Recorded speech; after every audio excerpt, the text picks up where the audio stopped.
Ma'am, come up here. Don't walk away. Wait, hold No, on. no walking. Come over here.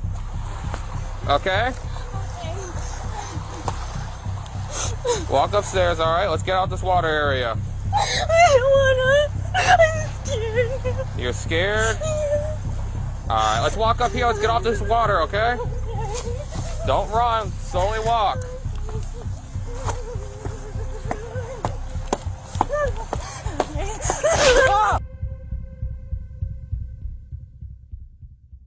That dramatic body cam footage shows Florida deputies chasing down and apprehending a 21-year-old woman who just stabbed one of their fellow officers in the neck. The attack and the events leading up to it were all captured on camera. It tells the story of what happened when what initially seemed like a routine traffic case nearly turned deadly for one young police officer. I think she stabbed him. She stabbed him? Yeah. Took a stab. There's a whole big at the end of this stairway right here. Yeah. Crime scene, blood everywhere. Hello, ma'am. You know where you're at? Hello? Do you know where you're at? Hey, can you hear us? I know you know more than what you're telling us. I can see it in you. Every time you get to a point, you start breathing heavy.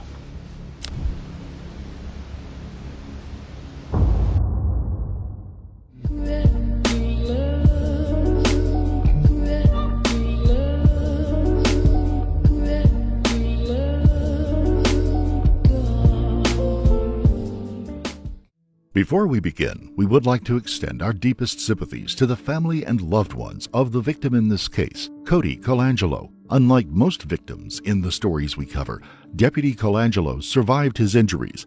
His quick thinking played a major role in saving his own life.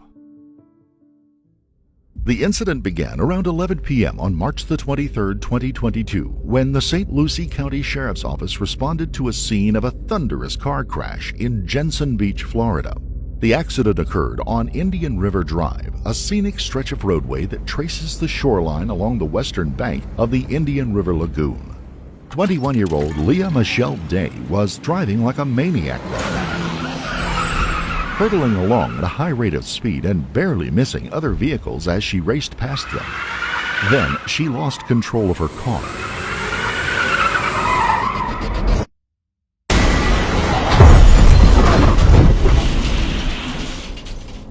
Her Honda Civic slammed into an oak tree and flipped several times, according to witnesses.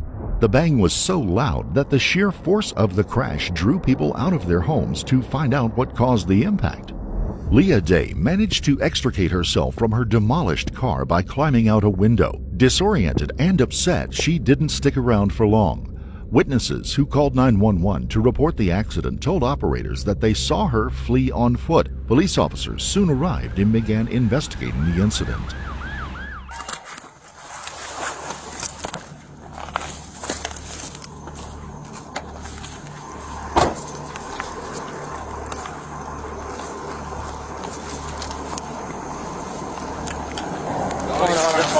I guess he ran off. Only car involved? Yeah. Single vehicle? All right. right. Where's the driver at? Is he inside? Ran off. Oh, he took off? A girl. They said it was a girl. Okay, younger girl? All right. It said she went that way. Ooh. Okay. I didn't see nobody walking either. Anybody see the girl take off? Yeah. All right. What was she wearing? So she climbed out of the car. She was really disoriented, you know. She's like, I need to find my phone. And then I was like, you need to sit down. But she had a cut on her hand. But she was like, I gotta find my purse. And then she wouldn't be like restrained, and she just ran that way. Yeah, okay. Witnesses to the accident described the vehicle's erratic path of travel before it wrecked. So what'd you see? Where were you at? So we were in this car and they're in that car. And we were coming this way. Yeah, we're heading 35 miles an hour. Okay. And she passed them. Us first. So she was heading. She was headed this way. She was headed southbound. She passed us on the right, coming through the woods, and then came in, and the car flipped about 2 or 3 times. So you seen her lose control? Oh yeah. Did she strike anything? She almost hit us. You know? Yeah, she went into the right. You got, Yeah. So she went into the bushes over there. Yeah. Okay. And you try to get her to stop and I did, yeah. I was trying to get her to sit down, and it's like, you gotta sit down. She's like, I gotta find my phone. I need to get my keys. While Deputy Guerrero stayed on the road speaking with bystanders, 2 other St. Lucie County police officers were in hot pursuit of the suspect. Deputy John Leckenbush went down to the water's edge and began tracking a set of bare footprints in the sand. But the fugitive had a head start, so Deputy Cody Colangelo got in his police car and drove about a mile north to start walking from there. The plan was for the 2 officers to walk along the beach towards each other, effectively boxing in the runaway driver so they could apprehend her.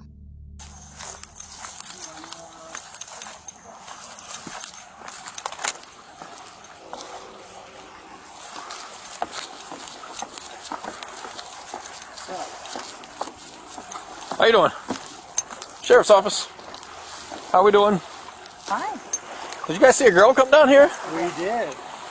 Thin, tall, dark hair, walking to the north. Awesome. Thank you. Yeah, well, I got somebody in the car heading that way. Okay. So if she doubles back, then not yet. Maybe. It's low tide. I think it'll be all right. What started out as a fairly routine traffic call quickly escalated into a life-threatening situation when Deputy Colangelo encountered the suspect on the beach. He approached her with a friendly tone of wanting to help, but he wasn't vigilant enough to head off what happened next. Go ahead.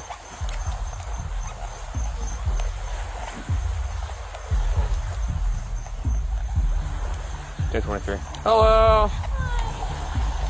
What's going on? Man, stop real quick. Possibly 1012, the signal 3 driver. What's going on? I don't know. You don't know? Alright. You're just hit. Were you just in a crash? Ma'am, come up here. Don't walk away. No, no walking. Come over here. Okay? Walk upstairs, alright? Let's get out this water area. I don't wanna. I'm scared. You're scared? Alright, let's walk up here. Let's get off this water, okay?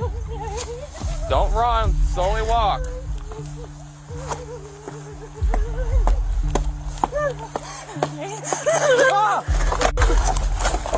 So give me traffic! I'm just stabbed!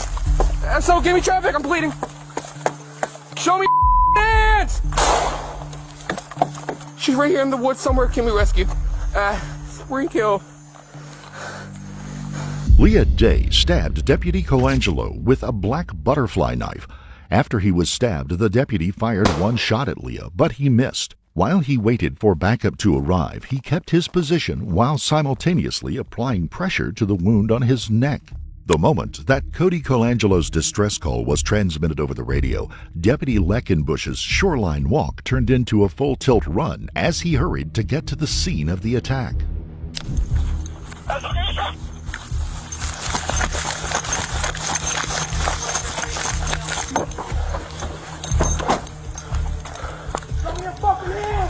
Appreciate it.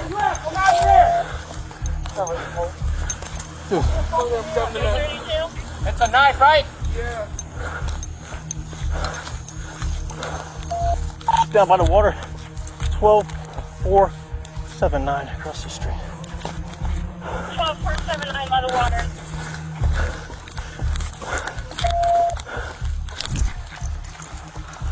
We have her.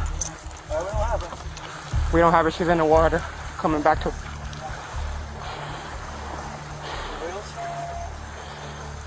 You better come out here and stay on the fuck on the ground. Get over here.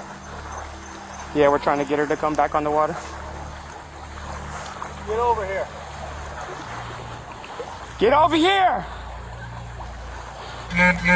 Walk to the sound of my voice.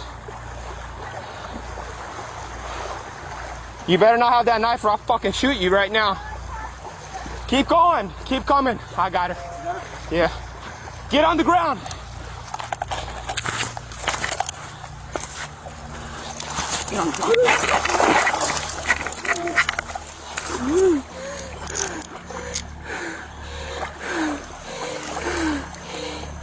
I got it. After the officers got Leigha Day out of the water, she was initially cooperative, but then she laid down on the ground and refused to walk.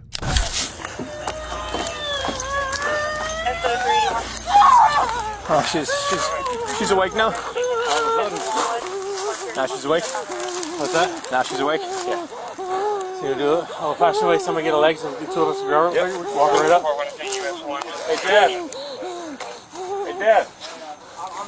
Come down real quick. Need your help. I don't think she's going to be a patient, though. They just need help getting her up. Did one of you guys get fed? Yes, not us. I think you guys are already out with. Okay. Yeah, I didn't want to do this. Oh, no, absolutely. 200 down harder, right? 12 fish.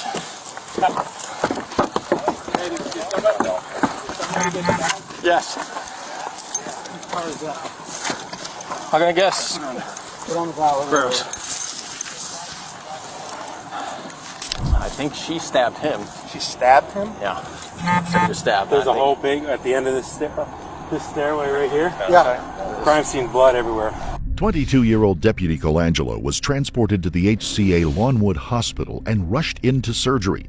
Leah's butterfly knife had nicked his carotid artery, a major vessel that supplies blood to the brain.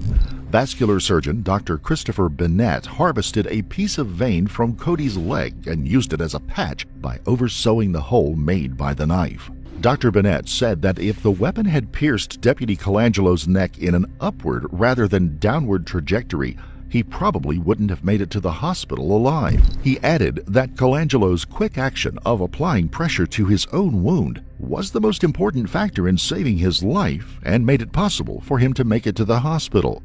As the medical team worked to repair the damage to the deputy's neck, Deputy Guerrero spoke with a detective outside the hospital about what had happened that night. The attack was especially upsetting for him because he is close friends with Deputy Colangelo. He stayed by his friend's side in the ambulance, reassuring him that he was going to survive.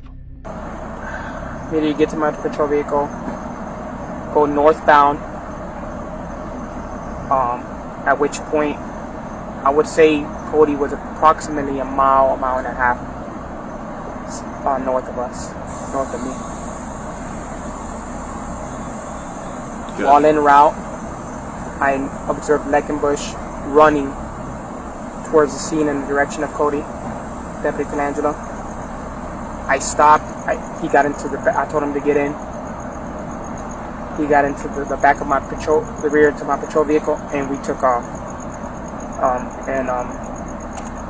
To Deputy Colangelo. I then observed Deputy Colangelo standing up, and there was blood all over his chest coming from his neck area. He was holding pressure with, I believe, 2 hands. What he told me is I went to go make contact with her, and she turned around and stabbed me. He pointed in the direction, which was on the east direction. He's like, she's in the woods. Good. At this point, me and Leckenbush, Deputy Leckenbush, drew our service weapon and started calling commands out and tell her to come out with her hands up. Leigha Day was also taken to a hospital. She was transported to the St. Lucie Medical Center to be checked for crash-related injuries and possible impairment by narcotics or alcohol due to her erratic behavior.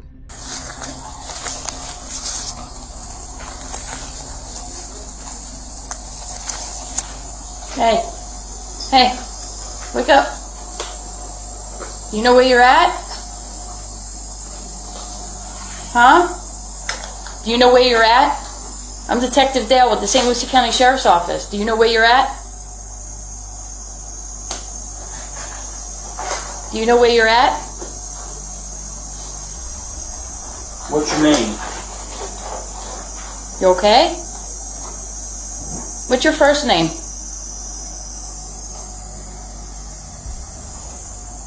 No idea.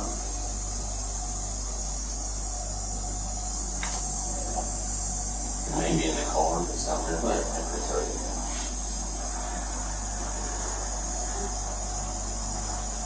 Did you smell any alcohol on the way up here by any chance? No? Okay. Her eyes are pinpoint. After Leigha Day was released from the hospital, she was interrogated by St. Lucie County detectives, but the interview didn't yield much information. Miss Day only gave bare-bone answers for most of the nearly 1-hour interview. That is, if she answered their questions at all. I'm still trying to figure out why it happened. What made you panic to... Only you can answer the panic. You were there.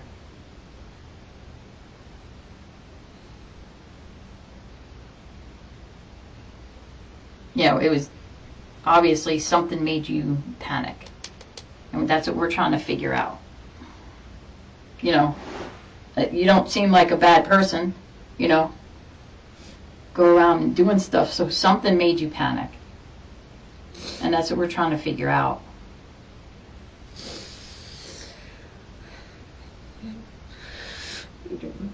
Do you remember doing anything? What? Do you remember doing anything, your actions? I just wanted to get away. Okay.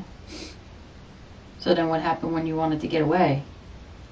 Like, did he grab you? Did he touch you? I don't think so. Okay.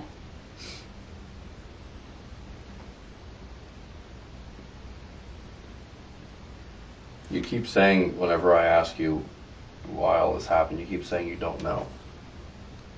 That you don't know why, you don't know why. Are you saying you don't know why you would stab somebody, or you don't know what? Oh, I definitely don't know why I would stab somebody. Okay.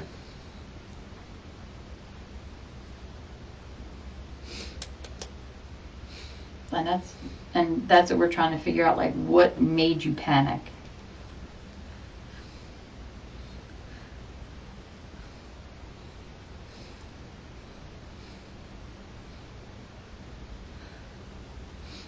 I know you remember something. You're breathing heavy.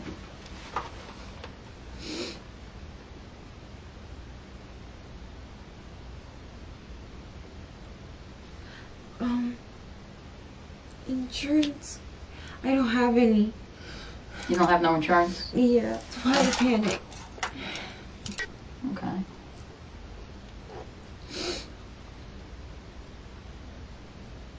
So having no insurance, that's what made you run from a vehicle? Yeah. Okay.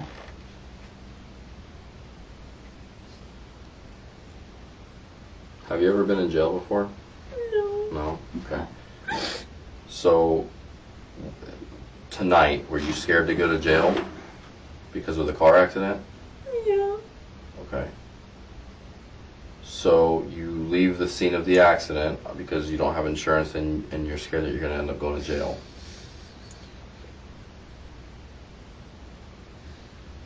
You obviously remember enough. Okay? I know that, you know that. Okay? What we need now is to clear all of this up and make sense of everything. Okay? Would you agree? Because right now it's not making sense because you remember specific things and then you don't remember. So The interaction. help us understand. Just tell me what happened. You're going to feel a lot better. Once you start talking, believe me, you're going to feel better. I know you know more than what you're telling us. I can see it in you. Every time you get to a point, you start breathing heavy. What am I supposed to say? Huh? What am I supposed to say? What you're supposed to say is, I just want you to tell me what happened with the interaction with the guy with the light on the beach. He came at me. I was trying to get away. Okay. So what did you do to try to get away? Obviously. Okay. And then after you stabbed him, what'd you do? I ran. Okay. Deputy Colangelo also faced a police interview. A week after the crash, detectives questioned him as part of their criminal use of force investigation. He was asked to explain the circumstances that led him to discharge his service weapon. Many internal police investigations focus on why an officer used excessive force, but not in this case. Investigators wanted to know why Deputy Colangelo took just one shot at the suspect. How many shots did you fire? 1 round. 1 round. After you fired the 1 round, did you think about firing another round, or why did you not fire another round? At that point, because she started getting up the stairs, and I felt like if I was to continue shooting, I could put somebody else at it. I didn't have a good enough angle and shot. I feel like I didn't have a good enough, trying to explain it, to be able to get another round safely off towards her without putting a risk of anybody else. Anybody else meaning your background? Background, yes. Cars were still traveling up and down Annie River Drive during those hours. All right. The detectives wanted to know if Deputy Colangelo thought he took all appropriate officer safety precautions to protect himself. Were you alarmed? Or let me ask you, did you ever ask to see her hands? No. Okay. In watching the video, initially she's down on the beach. Mm-hmm. Do you remember where her hands were? When I first saw her, I observed it looked like a black wallet in her hand. Okay. When I first walked up on the dock, because she wasn't hiding her hands when she was just walking around when I first saw her, so I didn't see any type of weapon. Okay. When she was down at the bottom of the deck, where were her hands at that time? Behind her back. Okay. When she walked past you and you were following her up, where did her hands go? She started towards the front. Okay. But could you actually see the palms of her hands? No. Okay. At that point, did anything cause any alarm in you? And the fact of she was standing like this in the video, and then when she passed you, she kind of moved them around. Did it cause any alarm or concern? At the time, no, because she appeared to be under the influence of something. I assumed that she was just having. Normally, when you deal with someone on narcotics, at least in my experience, they have weird fidgetings with their body, and that's what I was assuming was going on. Okay.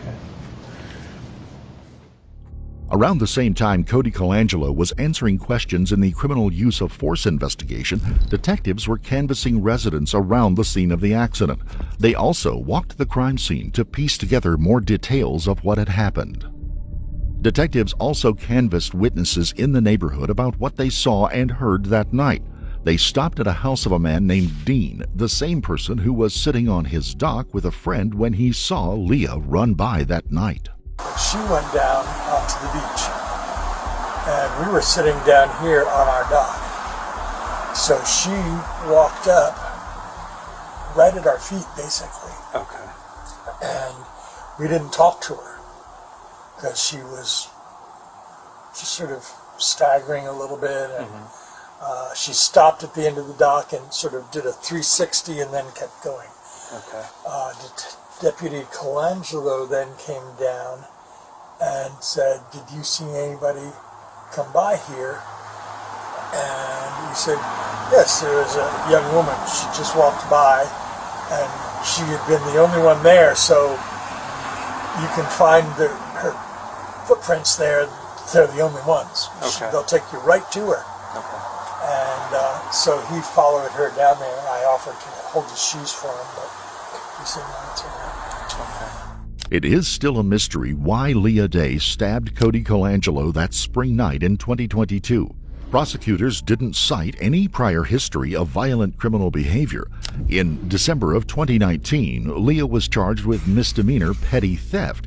In August of 2021, she was ticketed for not having proof of insurance, and her driver's license was suspended as a result. This lack of insurance for her vehicle was the only reason Leigha ever provided as a motive for stabbing Deputy Colangelo. She was scared that she would have to go to jail, and although she would have been in some trouble had she remained at the scene of the crash, and peacefully faced the consequences, the punishments would have been comparatively minor.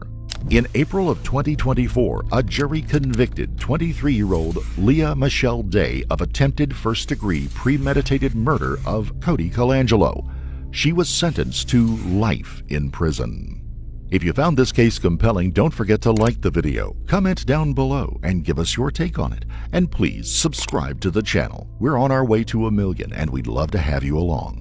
Also, hit the notification bell in order to stay up to date when we reveal a new shocking case. Until next time, stay safe and keep your eyes peeled. You never know what's lurking in the shadows.